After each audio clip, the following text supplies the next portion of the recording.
kapatid, mag-ingat po tayo sa mga nagtuturo na merong Diyos Ina sa langit.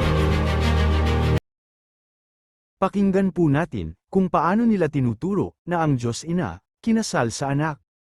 Gaya ng may ama, ina, at mga anak na lalaki at babae, para makabuo ng isang pamilya, sa pisikal na mundo, dapat na may Diyos Ama, at Diyos Ina, at mga anak na lalaki at babae rin, sa espiritual na mundo. Pahayag Kapitulo 19 versikulo 6 hanggang 7. At narinig ko ang gaya ng isang tinig ng isang makapal na karamihan, at gaya ng lagaslas ng maraming tubig, at gaya ng ugong ng malalakas na kulog na nagsasabi, Aleluya, sapagkat naghahari ang Panginoong ating Diyos na makapangyarihan sa lahat.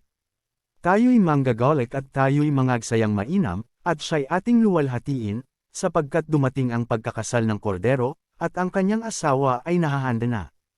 At sa Pahayag Kapitulo 21 versikulo 9 hanggang 10. At dumating ang isa sa 7 anghel na may 7 mangkok, na mga puno ng 7 huling salot, at nagsalita sa akin, na nagsasabi, Halika, ipakikita ko sa iyo ang babaeng kasintahan, ang asawa ng kordero.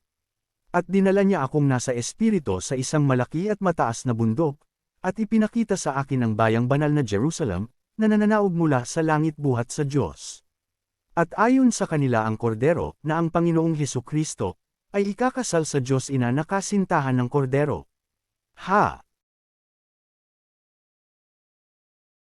Dapat ang pinakasalan ng Diyos Ina, yung Diyos Ama, hindi ba anak ng Diyos Ama yung kordero? Tanong ko lang.